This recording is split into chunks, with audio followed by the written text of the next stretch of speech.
Hey everybody, it's Bust with Battles with Bust number 68. Today we're going to be battling with Kindred Galio Spectral Matron. And so, before we dive into the deck itself, this is kind of an odd spot in the content creation world of Legends of Runeterra. We have a new set coming out here in 4 or 5 days, so we're all hype about that. I'm pretty excited about it, but in terms of things in the game to progress towards, we've hit masters, we've done seasonals. I don't really intend on putting together a bunch of competitive material to try and top off the ladder, so that's kind of out of the way.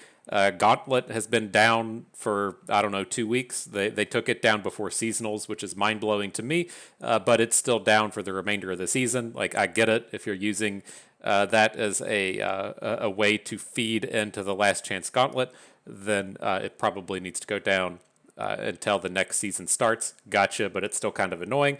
And then if we wanted to go and play Path of Champions, that's about to change here in a week or so as well. And so it seems like the changes there will be pretty significant in the new version. Is fairly irrelevant in regards to the next version. And so, again, it's not, I don't want to say that there's like nothing to do. There's always something to do. The game is fun as fuck. We're going to have fun playing the game.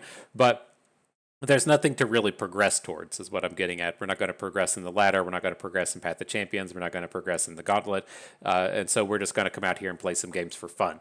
And so I am looking to kind of meme it up over the next few days. We will continue on with the champion spoilers as they arrive. We'll be talking about Bard in the next video. It's been speculated pretty well that the next champion after Bard will be Annie. Pretty excited about that, given that she's supposed to be a Noxus champion, and we really love attacking with the aggressive units out here. So hopefully Annie will be pretty exciting for us. But again, I plan on just playing a few of the meme decks until the new patch comes out, and then we'll dive in hard as we can there. And so, back to the deck here. This one, it has some of the biggest booms that you can do in the format, and it's arguably probably the deck that is like the closest to breaking across to being decent, right? There's a lot of decks that kind of like bridge the gap between being a meme deck and being a real ladder contender. That's realistically where a deck like the Sundisk is supposed to be, right? It's not supposed to be a kind of like big ultra competitive deck. You might run into like a fringe scenario where it's good in a gauntlet, but it's not something that was really intended to be at the top of the meta. And so they kind of failed with the Sundisk. They've fixed it with the nerfs. I feel like it's kind of reasonably there now. But this is one that could be like right on the edge. The thing that's kind of keeping Kindred Galio in check is it really gets murdered by pirates. And so if you aren't super strong against the best aggro deck in the format, then you're probably going to struggle a little bit. But nonetheless, this deck, it has three things going for it. We'll start at the top end first, kind of like pillar number one of what this deck is trying to do, is you want to get a bunch of dudes on the board. You're going to play Spectral Matron. Spectral Matron is going to pick an ally in your hand, and you're going to pick Cytherea. And so you get this giant dude on the board for 8 mana, then you get an additional 10 mana play on top of it. And then realistically, if you have a board and you play a 6/6 and then turn it into a 12/12 fearsome, and all of your other dudes get doubled in power, you just win the game at that point. And so this is like the big play. This is what our deck is looking to do, is we want to play the Spectral Matron, and then we want to put a Cytherea in play. So that's kind of pillar number one. You can target other things with the Spectral Matron, right? Targeting Radiant Guardian isn't great, but you can do it. You can target Galio. He will give the boost to all of your units, right? The Spectral Matron lets you copy an ally. It doesn't have to copy a champion. Or I'm sorry, it doesn't have to copy a follower. So you can't put Galio down, but you're not going to get any of these rallies and stuff unless he's already flipped. And so giving all of your units the health bonus is kind of nice, and getting a big attack in with an 8 attack formidable is a thing, but we are looking to use the Spectral Matron onto Cytherea. And so that is, kind of pillar number one of the deck. One of the odder things that we're doing is playing Egghead Researcher. This does give us some options to hit other big dragons. We aren't necessarily counting on the Egghead Researcher to hit dragons, but this can hit things like the 9-cost dragon or the Scout Dragon. There's lots of reasonable choices that the Egghead Researcher can hit.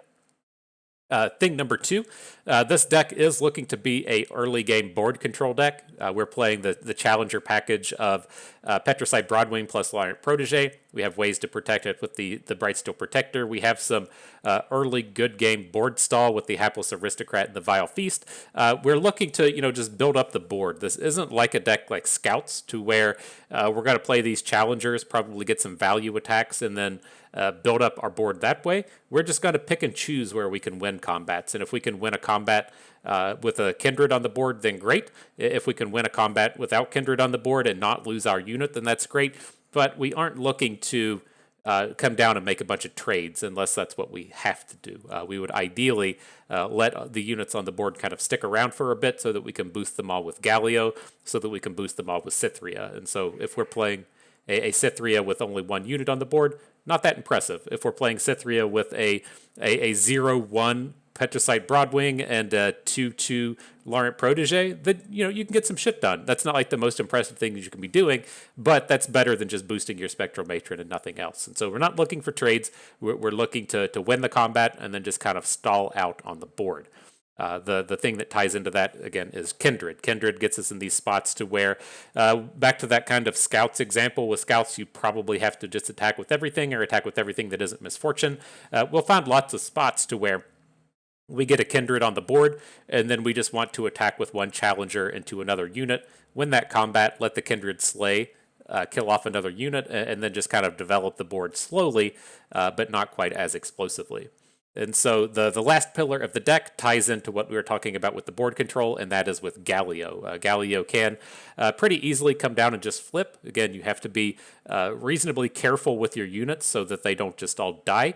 But if he's able to boost a reasonably sized board, he can just straight up win the game on his own. Another really powerful option here. And so that is it. This is the deck. We're ready to come in and do some battles, and so let's get to it. I took a peek at the deck list real quick. We don't have to turn anything premium. It's already been done. Look at this, so much premium. Our champions and epics haven't hit that mark yet. Ooh, Cythria is though. That's important. Look at that premium Cythria. Jeez, paying the price and it feels pretty good. Paying to win. You all didn't know it was a pay-to-win game. You should know it by now. That's pretty sweet. So let's get to it. All right. Off we go. Feeling pretty good about this. We're going to definitely get some big booms out of this today. Come forth, Galio. Ugh, this deck's always so lame. I love complaining about this deck. Kindred or Echo Zillion. It's just such a dumb deck. But all right. We got the squad out here, ready to go. Let's see how many of these sweet predicts we get to run into. At least we aren't playing a deck today that just gets annihilated by the Hexite Crystal. That's like the most frustrating thing in the world to me. So I'm glad we don't have to deal with that. All right, look at this. Egghead Researcher ready for battle. All right. Not like my kind of thing with the Egghead Researchers. We can get kind of some of the mid-game plays, right? It's kind of a mixed bag with the dragons, but most of them are fairly mid-rangey. And then it can also hit some of the big plays. Like Eclipse Dragon's fairly big. It's a reasonable enough card to hit off of the Spectral Matron. It doesn't get to use the Nightfall or the Daybreak abilities, but still a pretty meaty unit in the world where we don't have Cythria in play. All right, let's control this board a little bit. We should be able to start getting this Kindred up and running. I assume he's not going to be able to attack next turn. Hopefully we can start getting some challenges and getting some kills with the Kindred. Just lighten up his board a little bit.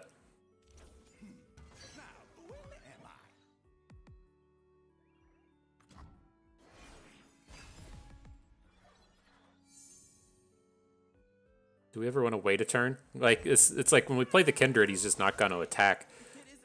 Yeah, we'll just single combat down Echo. I'm not really interested in letting him get too much action this turn, and he's one predict away from flipping, and so that can be slightly awkward for us. Don't want him to go into next turn. We try to make a play onto Echo, and then he just drops a time trick or something to take him up to 3 health. Looks like he's got to be growing. We can still get out of this. We're probably going to have to say, make a single combat play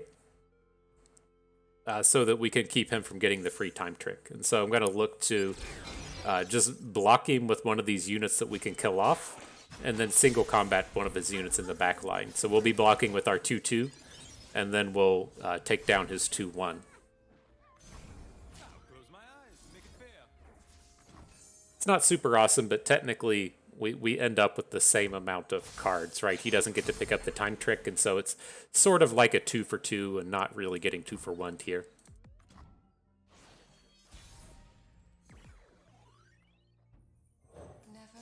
Now, the real downside to this board is nothing we have is big enough to win a combat, and so we can't get any hooks. We could have attacked with Kindred, but that feels fairly dangerous. I don't feel like we need to just slam into that right now.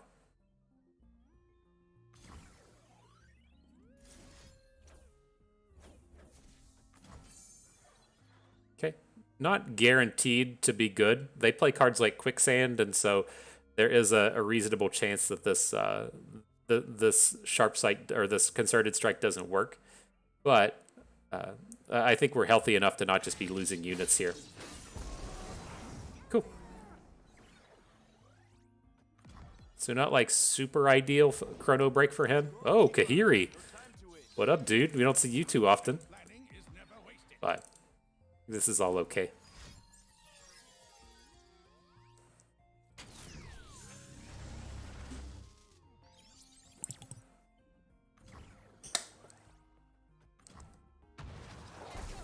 All right, now what are we gonna do? We have some options, right? We could play the Galio, or we could play the Eclipse Dragon, and I think I just want to go ahead and drop Galio, pick up all the stats on our units here, and then he's threatening a flip, so we can just pass the turn if that's what it comes down to. Try and get the flip next turn, and then just go huge with the Matron Cythria. Well,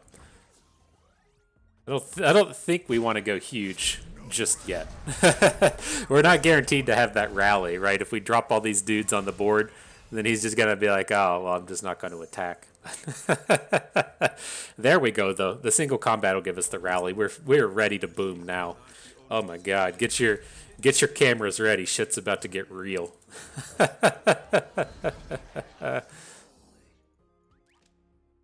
All right, emote number 1, cupcake.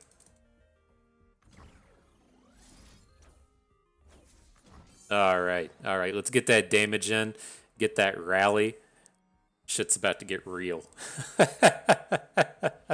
Oh man, enjoy it, soak it in.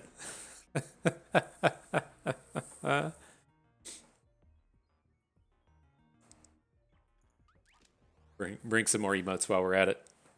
Bring them all in.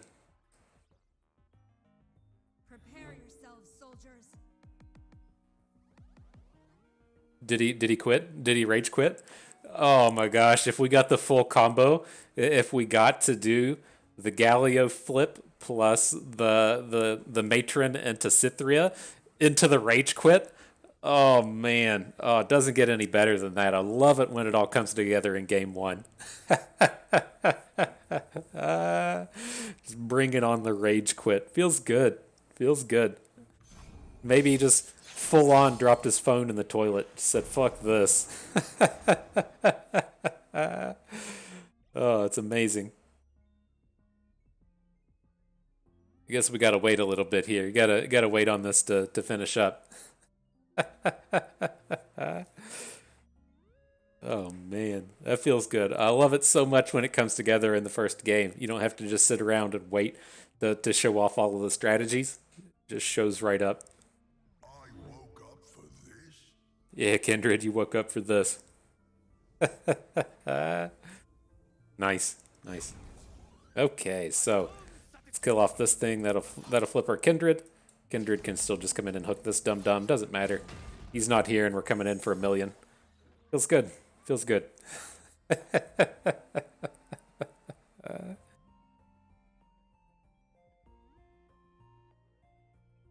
So I'll wait on that. I have started to see the boon cycle turn up. I'm kind of interested in how how it plays out. I don't remember the exact text on it, but it was basically Boon attaches to cards like you would have a puff cap attached to a card, and then when you draw a card with Boon on it, it it gives a unit in your hand +1/+1. And the problem with cards like that are you run into times to where you just don't have any units in your hand, right? That was the problem that we saw a lot with cards like the Grimglade Elder, whatever the thing is out of Ionia that just gives all the units in your hand +1/+1. Is like you would run into these game sequences, right, where you play 1-drop, 2-drop, 3-drop, but then now that you have 2 less units in your hand, then the +1/+1s affect 2 less cards, and so that was always kind of awkward. And then with this being a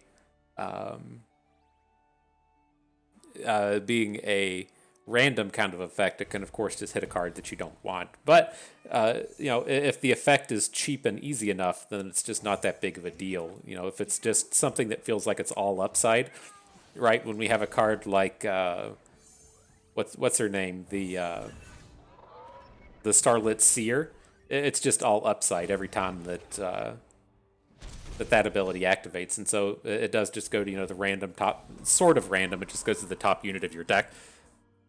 Excuse me, but I think for the most part it'll probably feel pretty good.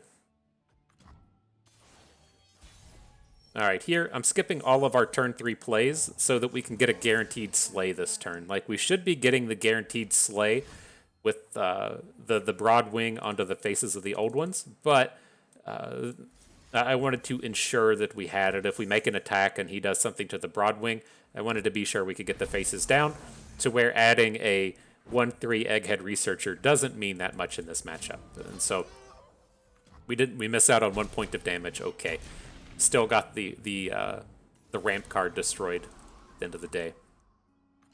Might actually look to hit it with a Concerted Strike. We're in kind of the same space here as to where adding our units to the board doesn't make that big of a difference, but him losing the ramp does.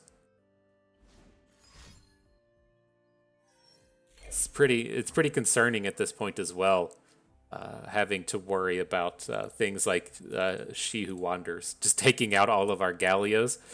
Not the super idealist. All right, let's take down his ramp card. Slow him down just a little bit. They really start to pop off at 8 mana. So having him slowed down a little bit, not the worst thing. We're just going to go ahead and open, though. It's like his like probable play now is going to be Trundle, and I don't want to get too much taken down. Got any dragons? Cadrigen's what I was talking about in terms of Spectral Matron, right? If we just want to get a big dude on the board, we're getting some big dudes here, right? So lots of options for Spectral Matron to hit. Kind of sad here for Galio. That's he just took 8 health off of his ability to flip. Little unfortunate. I wonder if he's just going to open with the. Oh, didn't have it. I was going to say I wonder if he's going to open with the whatever that thing is that the 3 damage AOE unit. Pretty tempting to just take this and get the Galio flip. Like the spell shield on Galio should get around She Who Wanders. Oh no! Oh man! Fuck! I messed this up. We should have blocked with something so that we could free up the space on our board. Now we don't have a space for the Spectral Matron. Fuck.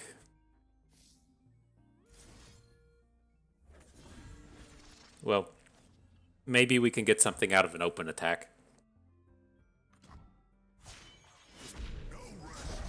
I think we didn't completely mess this up. We could have put, yeah, we probably completely messed this up. we could have put the shield onto Galio, and then that way we would have just been lethal on this attack. So now we're gonna need a little bit more, a little bit of something extra to get ourselves out of this one. At least we still beat a lot of the powerful cards. Like if he tries to play Buried in the Ice, it doesn't do anything. I think we should be okay here, but that was a terrible shield. Let's be real, that was awful. Now we still have the unit on the board. Missed the lethal. We can't add anything else with the matron. Pretty horrible. Get us out of this jam, Taz BR. Do something to kill our units.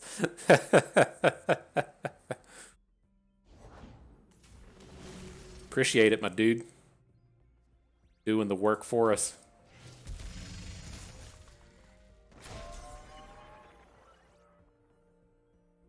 Okay. Gotta copy something cool. Cadrigen's pretty cool, right? I mean, it's a dragon. Everyone knows dragons are cool. If you hang out with Teamfight Tactics, they're about to unleash that on the world. The next set in Teamfight Tactics, they said, yeah, dragons are cool. Let's do that.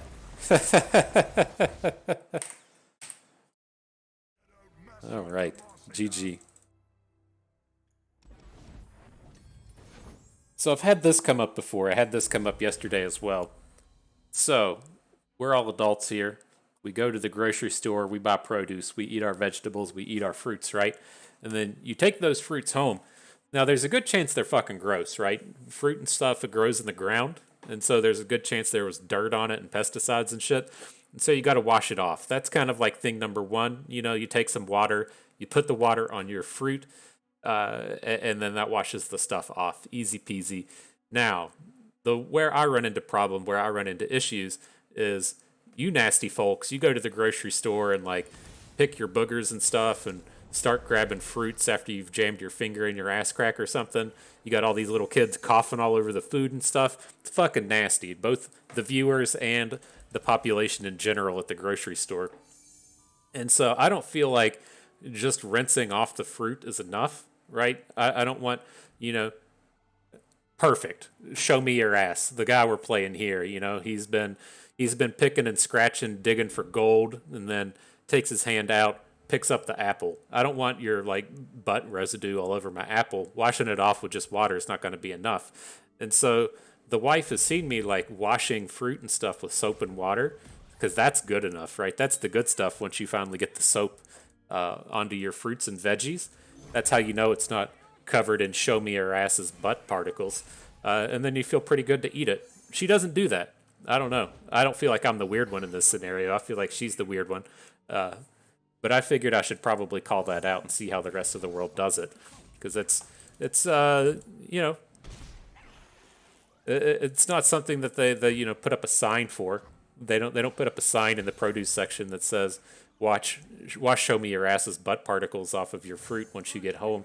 They just say run some water on it to get the dirt and the worms and the bugs and shit off of it. And so it's tough. You don't see me dying though. I'm alive and well. Oh, it's so nasty. People getting their COVID germs all over my produce. No, thank you. No, thank you.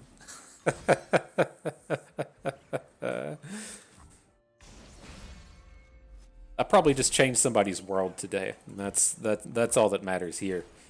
Come for some mediocre Runeterra content, sure, but learn the ways of the world. That's what you're getting when you visit FTP Bust's channel. teaching you to play your spectral matrons and getting the butt particles off of your produces. Eat a vegetable while you're at it. If you don't know what I'm talking about, French fries aren't vegetables. That was the shit they got away with when I was in school. I'm sure it's still a thing, but you know, whoever's paying the money to be on the veggie squad at the, I don't know, Cisco or whoever delivers all the food to schools, they would take like a slice of pizza and say, okay, pizza that's got crust on it, that's a grain. And then they would say, okay, it's got tomato sauce on it, vegetable. It's got cheese on it, that counts as a dairy. And then it's got not potatoes, it's got pepperonis on it, so that counts as a meat. And so when they're trying to like, you know, like micromanage the government regulations, they're just kind of like, oh yeah, that's that's definitely got vegetables on that slice of pizza. It's like fucking bullshit. But all right. Nonetheless, we should be okay with this attack. He's going to play recall on something and then grow the Blade Twirler, so we don't want to block the Blade Twirler with our 1-3. And then we should just be getting away with the 4 damage from the duo. Mm-hmm. Now who's got the upper hand? But such a load of bullshit. If you weren't aware, old FTP Bust is from the wonderful land that is West Virginia. When I was growing up, maybe when I was like, maybe this would have been like mid 2000s. You know, let's get in here and boom on this attack real quick. I think we should be able to attack with Kindred. If he has a Twin Disciplines, it's pretty bad, but his board's pretty terrible anyways. Probably just gonna stun her out of combat.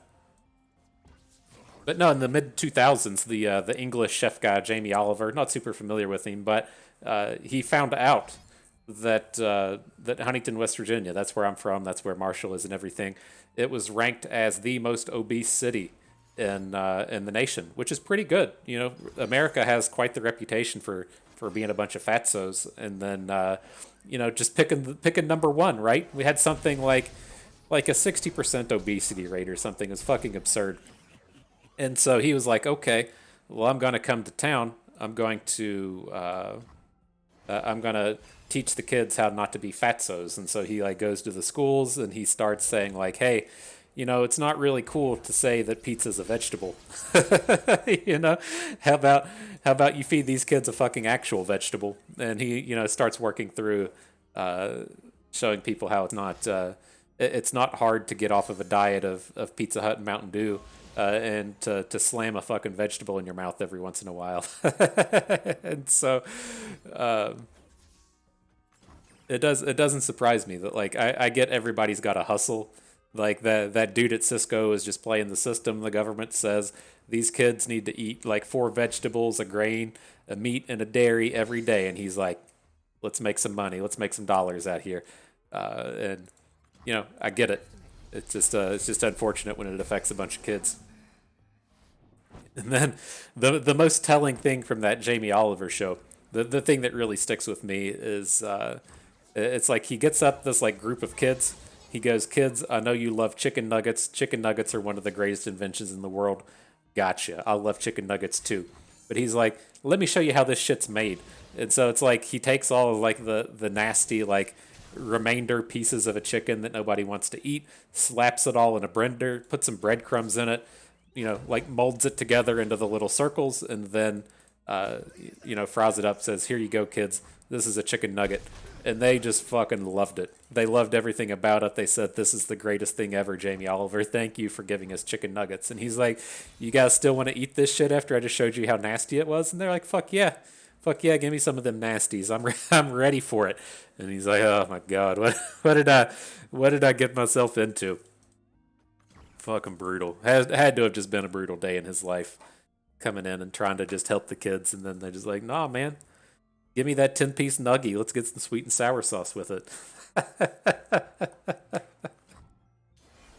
But all right. Back to the game here and the things that are happening. We're getting on our 8-mana turn. We want to play Cytheria. The problem is we also need to play a Matron plus Cytheria next turn. So I didn't want to just add this no-value Brightsteel Protector to the board. I wanted to get us in this space to where we drop the Matron, we drop Cytheria, and then we go into next turn, have 4 units on the board, drop the second Matron, drop the second Cytheria. And so that is the idea.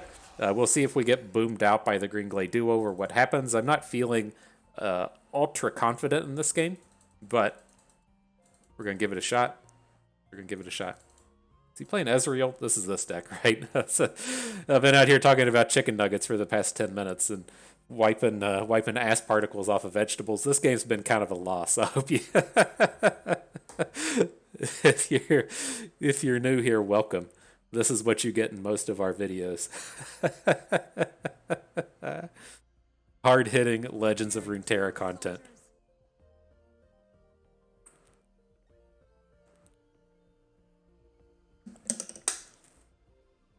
All right. Makes up for it. This dude isn't doing anything. He's over here doing finger math and stuff. All right, ready to block. I mean, we can throw Cythria in front of something, right? She's just gonna die. I don't think it's super worthwhile to try and take this Blade Twirler down, but it's like I also don't really want to lose a unit. If we have to lose a unit, right? Let's just go ahead and lose Cythria, and then just put the biggest one in front of the Kennen.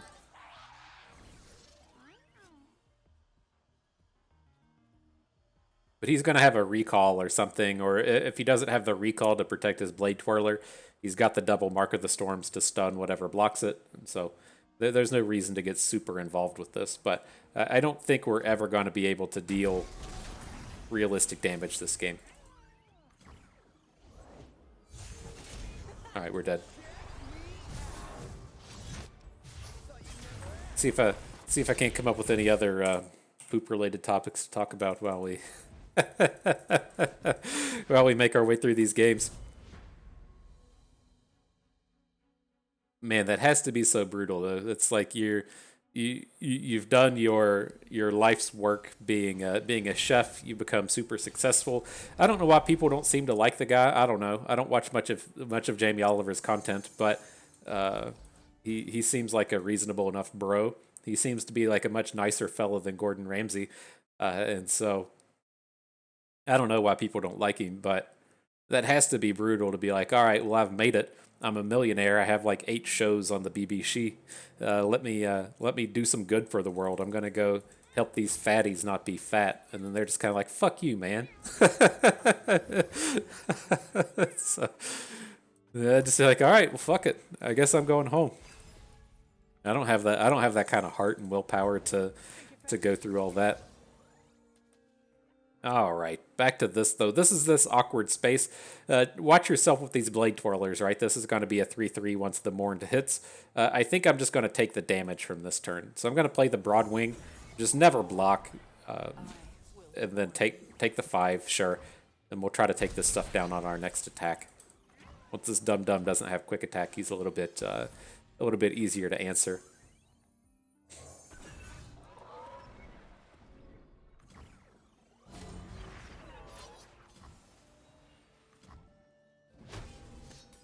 All right, big success. Hide for a moment, run forever.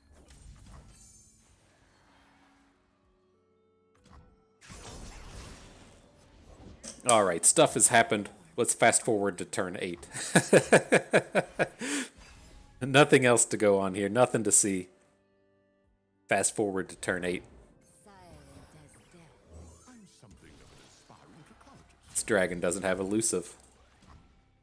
Alright, well, we're going to have to start trying to take these dum-dums down. We should be able to start concerted striking on his next turn. We at least have a challenger for this Shadow Assassin. Kindred, okay. Kindred's a little better than the Mountain Drake. Gives us the chance to kill 2 units this turn. Do we ever just pass? Right, if he passes to us because he doesn't want his stuff to die to Kindred?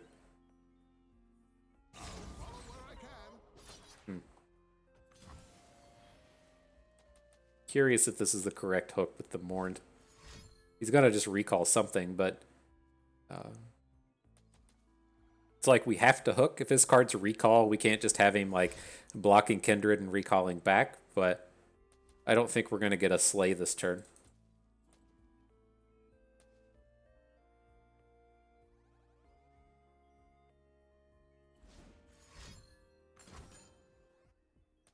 Okay. Maybe we are getting a Slay. Cool. Uh-oh.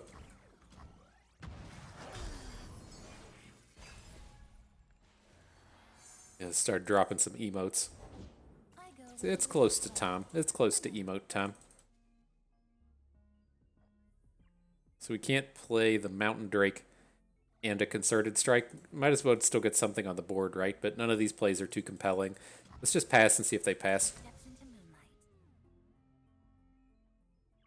All right, we're going to want a Concerted Strike for this Ari.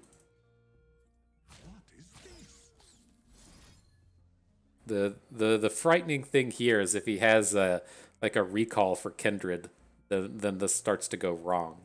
But I think with if we get 1 damage on her, it's okay, right? She's gonna strike the Spiderling, kill it, and then swap into the Egghead Researcher. Doesn't kill the researcher, so he would deal 1. So I think this is fine. I don't know if it matters which one we use. But we'll strike with the 1 first in case he has that barrier lifesteal card.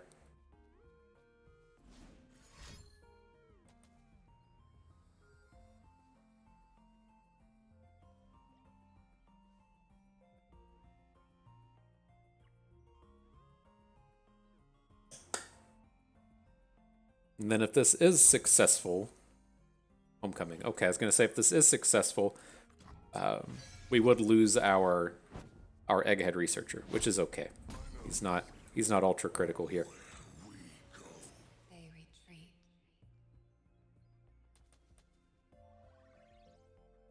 Ari's getting pretty close to flipping.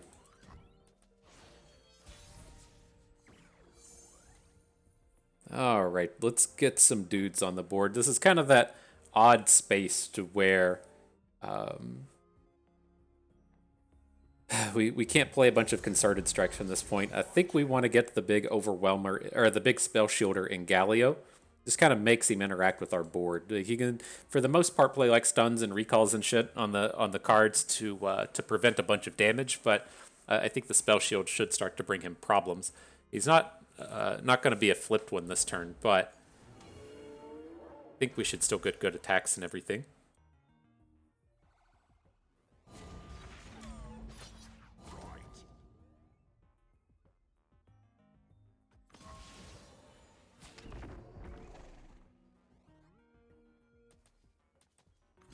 Okay. Now, a thing we can look to do next turn is we can still play the Spectral Matron to just put a big dude on the board to get the stats we would want to flip Galio, right? If we put Matron plus Mountain Drake on the board, that's 12 stats. If we don't lose any stats, that would get him up to like 30 or so. I think we're probably just wanting to make a concerted strike play, but we have some options there with him. This is where I'm going to stop. Katarina. Okay, he can't replay her this turn. I suspect he's going to be Blades Edging the Galio. They're afraid. They should be.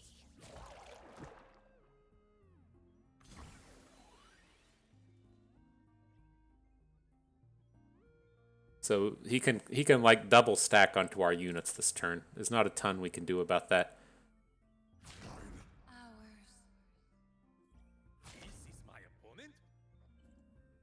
So do we care more about Ari or Katarina?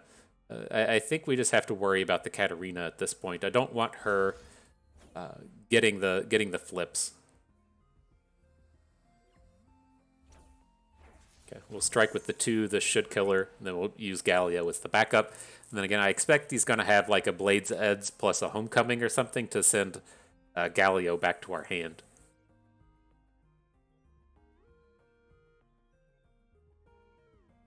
That is my sneaking suspicion.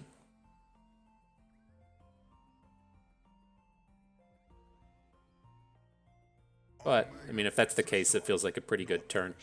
Especially if we get to Kindred, or get the concerted strike kill onto Katarina, we get the Kindred kill onto the Dancing Droplet, and then he just has Ari back in hand with no mana. I'm on board.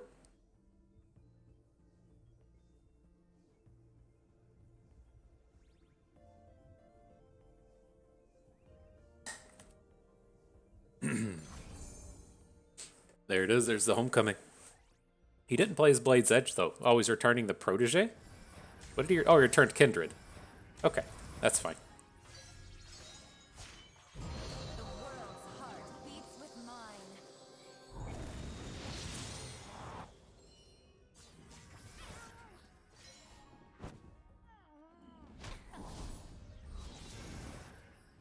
Okay, Ari takes us to 9.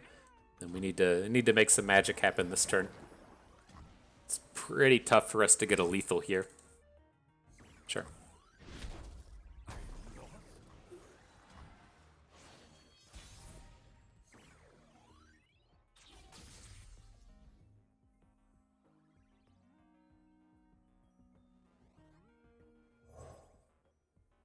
Like, do we ever just not attack with this this matron. We don't have enough health. Okay.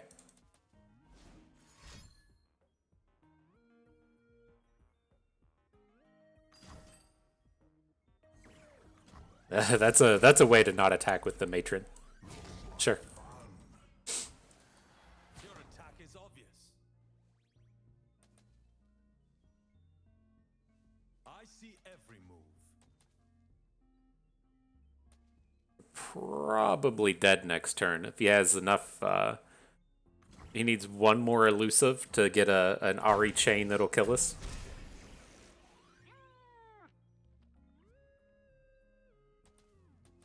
Don't have too many ways out of it. We got what, single combats, maybe a Vile Feast.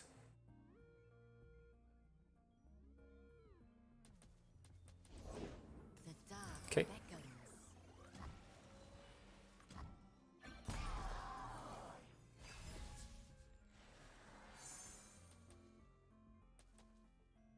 He's gonna give us a shot. Let us draw some cards. Alright, let's see what happens. It's got to feel good when you're on the opposing side of the table and your opponent starts opening Glimpse Beyonds into you. Got to feel good. Oh, he's got to Nopify it?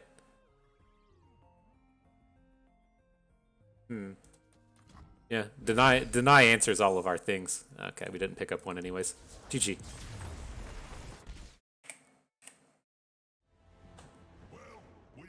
Well, we lost. Thanks for that hard-hitting analysis, Galio. We lost.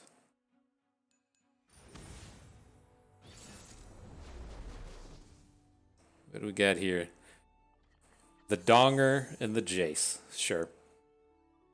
Definitely not keeping these expensives. I don't think this is like a match we even want the Vile Feast in. There's not like it's good against like the turrets, but the turrets are pretty slow to come onto the board. I think I'd rather just get rid of the Vile Feast and look for other early game units.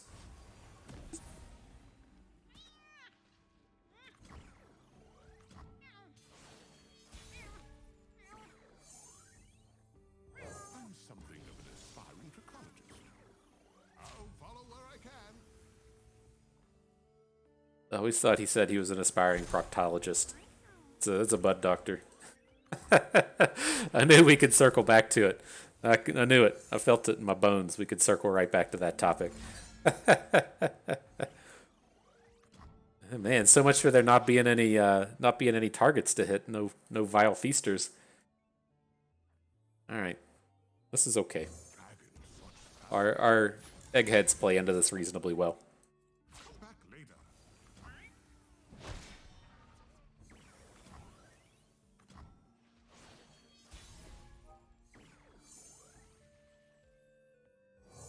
Man, we can make the Galio based combos here and use the single combats with our wounded White Flames.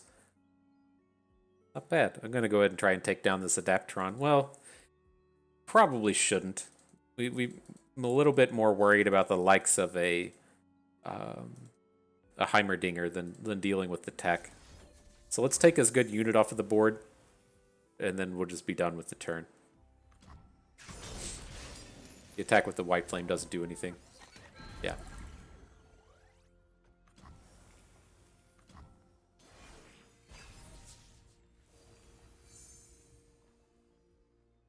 It's got to get to turn 8.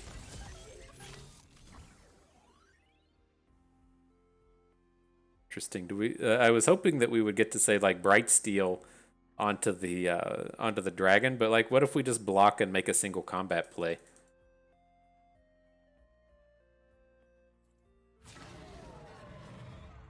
Oh, these all seem horrible. Our units aren't any good anyways. Back later. How much of these can we give away, right? We don't want to give up too much if we're going to plan on dropping the Spectral Matron onto Cythria. We kind of need some of these units on the board for that to work. We still have some additional plays before then, though.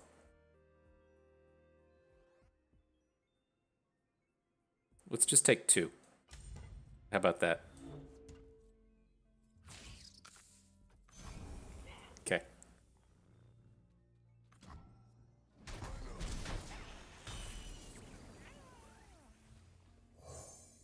I've got your back. Hoping that would have been a little bit faster before we could have got. I was hoping to get the barrier down on the white flame that fixes a lot of our problems this turn. Now, do we want to play a single combat? Right? If we, I don't think so. It's like if he has a mystic shot or something, it becomes really awkward when we lose our dragon. Okay, I can pivot from Kindred though. I was intending on just playing the Envious Fox this turn, but Kindred seems fine.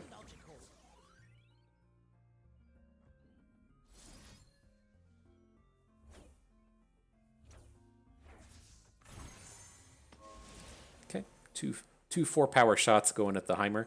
I assume he's gonna like churn off some amount of like Flash of Brilliances. Just the box is okay. Sucks to lose Kindred, but wasn't a really high-powered donger.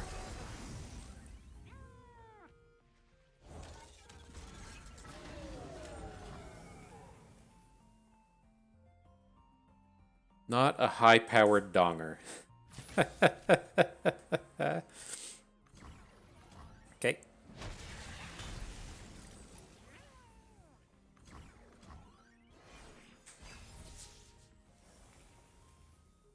But a second Spectral Matron. So are we okay with like taking 7? I think that's okay. Fall to 11. We're still pretty reasonably out of any kind of atrocity range. I don't remember if this deck plays atrocity or not, but if it does, we're out of range. Okay. This is going to be like a slow grind with the Spectral Matrons, but we can play the Matron this turn, we can play Matron next turn, then we can just play actual Cithria the turn after that. And so it's a lot of stats he's going to have to deal with now. Check him. Many stats. Much stats on the board. Assembly line. Your dudes are small, dude. Such tinies. Such tinies.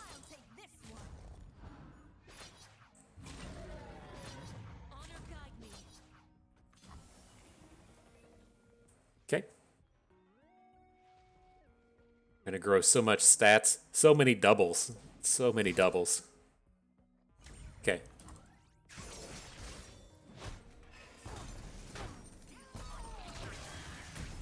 And then one of the positives with next turn is we'll have the mana to single combat as well. So if he drops a donger on us, we can still perhaps single combat him down or do something on the following turn.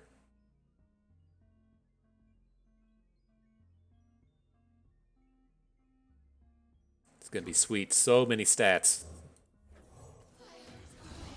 People say, Bust, how do you get so big?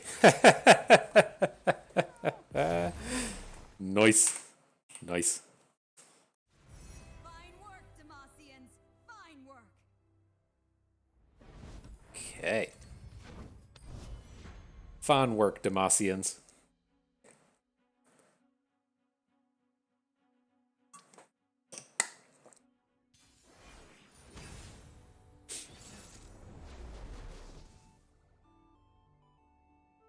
All right, and I think the plan would be to get in 2 more games. This one and 1 more.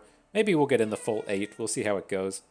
These decks that need to get to turn 8 before they can play their cards are a bit of a drain. Again, I like to keep the videos at about an hour, and so we spent a lot of time talking about poops and stuff. So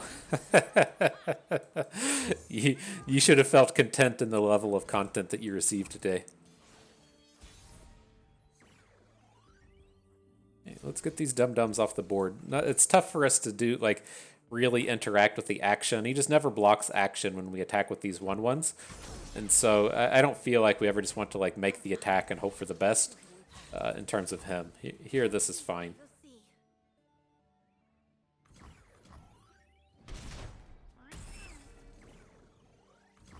The hapless aristocrats are happy to trade away. Maybe he'll even play a stance onto the Vulpine Wanderer. Oh, he's bringing it. He's bringing it. That egg. Did it move?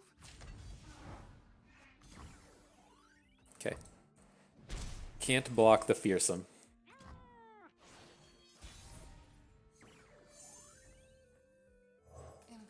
That's the stuff there. That's the stuff. should get a good board control turn now. If he, let's see how he spends his mana, right? If we're able to single combat down one of these 1 health units, that would be pretty nice. Otherwise, we'll see if he has a troll chant. That's the other way to get out of this. A troll chant would take down the Kindred, but we could see if we can sharp sight through that. Depends on how he splits everything about.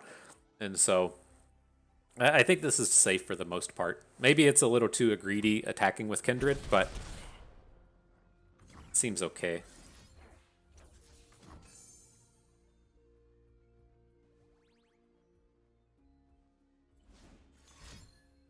Inner Beast. Okay. No slays for us. Slay denied.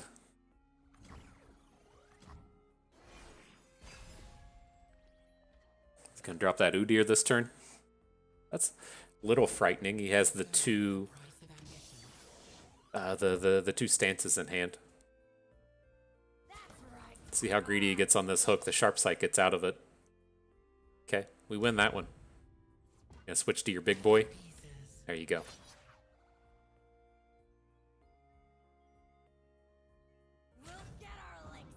Now we need something to do. We're hurting for stuff to do at this point.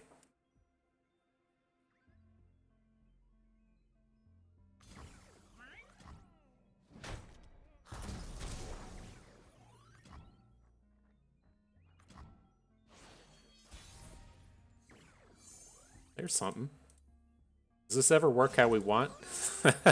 It's pretty easy to just take the damage here, but ooh, nice, nice. Definitely want the dead unit for this Radiant. Come on, bring it back. Kill something. There you go. Ah, come on, dude. There you go. All right, appreciate it.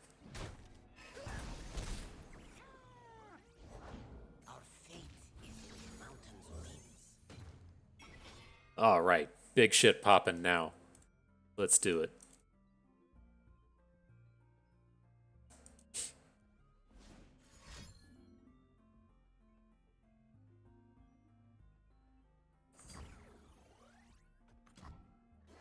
Weird he didn't play a stance. He's got 3 in his hand, and this dum-dum just makes the first one free. Surprised he didn't want to drop one. Renekton, I found something special for you. It's special enough. All right, we're going to get big next turn. Feels good, man. Feels good.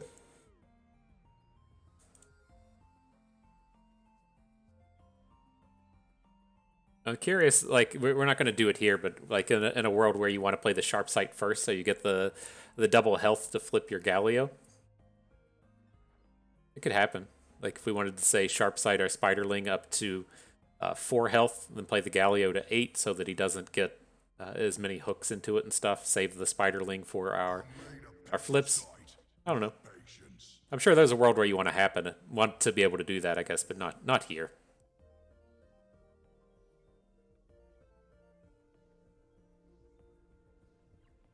I wonder if Galio even makes it through the turn. You can do a bunch of crazy stuff here. It's like he's going defensive. You'd need like a Ruthless Predator kind of play. I wonder if he's just going to say like hook the Spiderling and call it a day.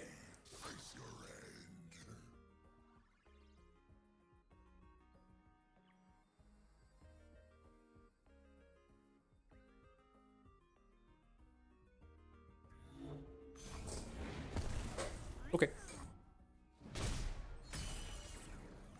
All right, the booms are ready. The booms are about to come down. Quick hands make quick work. Feeling pretty good about this. This is going to feel nice. Still see fate here for you.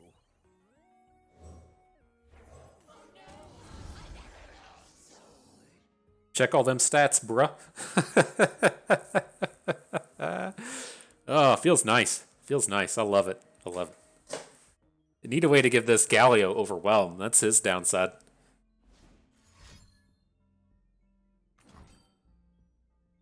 Okay. So let's see here. Take a big Cytheria chunk. You can hook Renekton.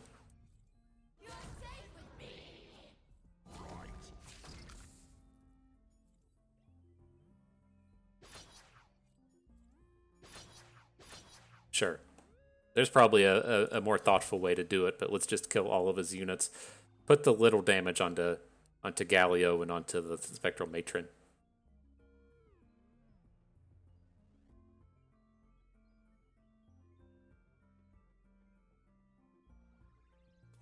That looks pretty good, right? We've got, I don't know, 20, like 30-ish, 30-some power on the board.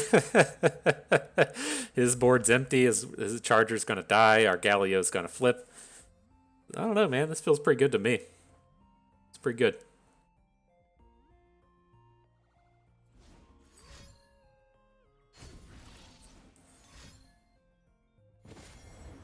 He protects a unit, huh? Wow. I'm going to sharp sight. He seems really intent on protecting his thing. Like, why wouldn't you just play Flash Freeze? Flash Freeze seems like a better target here, just to say takes it 3 to 0. Playing his Freylordian Tellstones.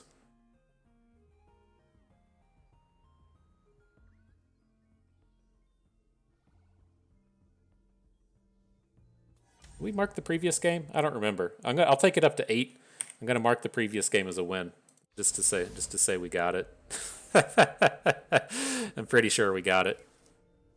We won that previous game, right? We did a bunch of cool stuff and he conceded. Okay. Something happened here. This seems okay.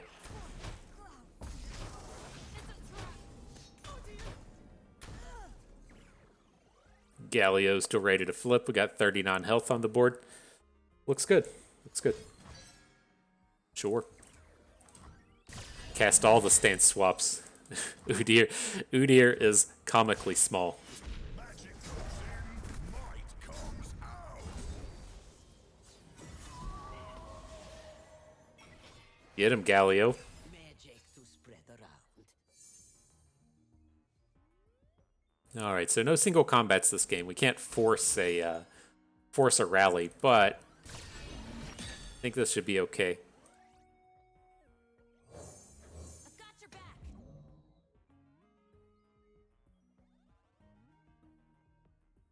I guess we can start like glimpse beyonding stuff if we want, but the other thing I couldn't remember, I don't know if this came up before in terms of what happens if in terms of Galio plus barriers. And so if, like, say we put barrier on Galio, he hooks Galio. I don't, how does he read? The first time an ally takes damage. So the ally wouldn't take damage through a barrier.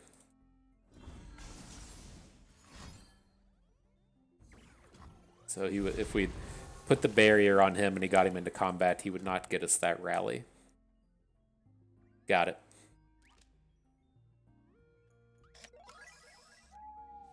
GG.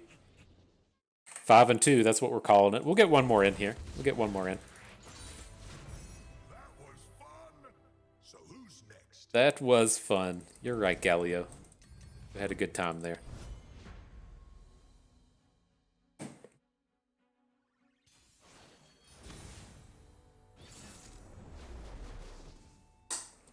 Okay, I've been considering making a video with this deck. I haven't done it. If you're not familiar with what we're up against here, I've never actually played with or against it. But they play Plaza Guardians, they play Karinas, the Puffcap Karina, and then they play one other unit that I can't remember, and then they look to play Recombobulator.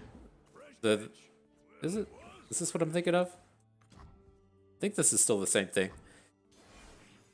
And I think it does something to where you like Recombobulator back a Plaza Guardian and then you get to play Karina for free or something. I don't know. They play like the very small number of units and then they play like 31 spells. We'll see.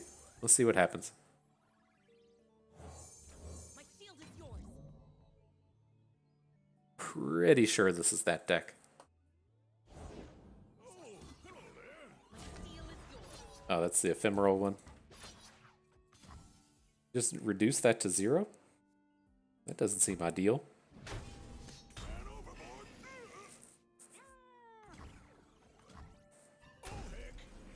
Oh, heck.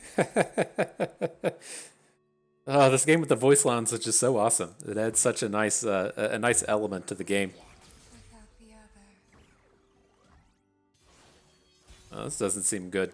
I don't know, man. He's just going through turn 4 with the full 7 mana and not playing anything doesn't seem like the path to victory.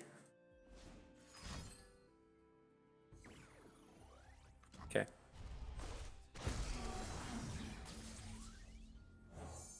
You're covered.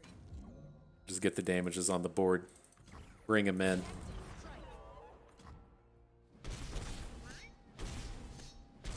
We're going to get that big Galio boom on our next attack.